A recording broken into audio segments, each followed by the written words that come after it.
আসসালামু আলাইকুম সবাইকে। আজকে জুমার দিন আমি এবং আপা দুজনে যাচ্ছি বাজারে যাচ্ছি, কারণ বাসায় আমাদের মোটেও বাজার নেই এবং আমাদের বাসায় যে ফারদিন সে খুবই ব্যস্ত, সে আমাদের বাসায় আজকে সকাল থেকে নাই। আর এদিকে খুবই এমার্জেন্সি হয়ে গিয়েছে, বিশেষ করে পেঁয়াজ, যেটা ছাড়া রান্না একদমই চলে না।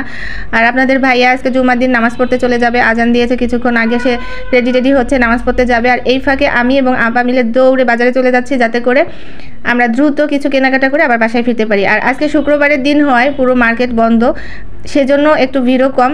আমরা দুজনে হাঁটতে হাঁটতে চলে গিয়েছি। আর বাজারে এসে আমরা প্রথমেই মুরগি দেখতে চলে আসি, কারণ মুরগিটা খুব এমার্জেন্সি। সেই 14 তারিখে আমাদের বাজার করা হয়েছে, মানে আম্মা তখন বেঁচে ছিল, ওই সময় বাজার করা হয়েছে। এরপরে আর আমাদের বাজার হয়নি, যা ফ্রিজে ছিল ওইটাই দিয়ে আমরা চালিয়ে গেলাম আলহামদুলিল্লাহ। আর এখন যেটা খুবই ইম্পর্টেন্ট হয়েছে, কারণ হচ্ছে মুরগিটা, মাছ তবুও যতটুকু আছে ওটা দিয়ে চলবে, কিন্তু মুরগি, এখন মুরগির বাজারে এসে দেখছি যে কোন মুরগিটা কিনবো।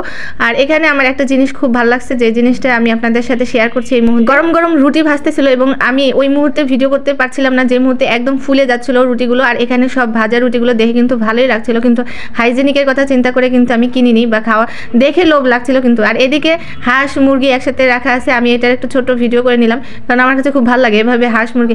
আমার যদি এরকম কোনো সুযোগ থাকতো আমি হাঁস মুরগিও পারতাম, কিন্তু সেই সুযোগ আর নেই। এখানে মুরগি কিনে ড্রেসিং করতে দিয়ে আমি আপনাদের এই ফাঁকে মুরগি হাঁসের ভিডিও দেখিয়ে ফেলেছি। আর এদিকে চলে এসেছি সবজি কিনতে। আজকে মাশাআল্লাহ অনেক সবজি, আমার তো মনে হচ্ছিল যে সব সবজি নিয়ে আজকে বাসায় যাব। আমি অবশ্য খুব সবজি পছন্দ করি, তাও আবার শীতকালীন এইরকম সবজিগুলো দেখে আমার মনে হচ্ছে প্রতিটা সবজি নিব, কিন্তু আজকে প্রতিটা সবজি নিয়ে যাওয়া যাবে না, যেহেতু আবার আমি হাঁটতে আসছি। আর বাসার কাছেই বাজার হওয়ায় আমরা হেঁটেই আবার বাসায় চলে যাব। তো এখানে আমি নিয়েছিলাম হচ্ছে পেঁয়াজের ফুল, তারপরে পেঁয়াজ রসুন এসব দরকার ছিল, যেগুলো এমার্জেন্সি, সেগুলো একদম না নিয়ে যাবই না, এই চিন্তা ভাবনা করে যতটুকু সম্ভব আমি নিয়েছি। আর এই সবজিগুলো রেখে যেতে আমার খুবই খারাপ লাগছিল, আর উনি বারবার করে বলছিল যে সবগুলো কিনে নিয়ে যান, কিন্তু আসলে সবগুলো নিয়ে আজকে সম্ভব ছিল না। আমি তাকে বলছি যে নেক্সট টাইম আসলে নিব।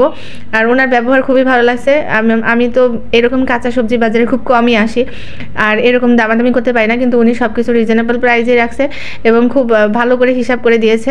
আর এইদিকে আমরা হচ্ছে পান সুপারি দেখে তো মনে হচ্ছে, আপা বলছিল পান সুপারি কিনবো কিনা, তো আমি আর আপা মাঝে মাঝে আমরা শখ করে পান সুপারি খাই, তো আপা বলছিল কিনবো কিনা, তো আমি বলছি না আজকে আর কিনবো না, কারণ এসব কিনে বাসা পর্যন্ত যাওয়া একটা ঝামেলা। আর আমার কাছে মনে হচ্ছিল যত দ্রুত সম্ভব বাসায় ফিরবো ততই আমার অনেকটা রিল্যাক্স লাগবে, কেন যেন বাইরে এসে খুব একটা যে ভালো লাগে তা কিন্তু। আর সবজি কেনার পরে আমি মাছও কিনেছিলাম, একদম পুঁটি মাছ, যেটা বড় বড় সাইজের পুঁটি মাছ, ওটা দেখে আমার কাছে খুব ভালো লাগছিল। আর সাথে পালং শাকও কিনেছি, যাতে করে বাসায় গিয়ে পালং শাক দিয়ে পুঁটি মাছ একদম ফ্রেশ রান্না করব।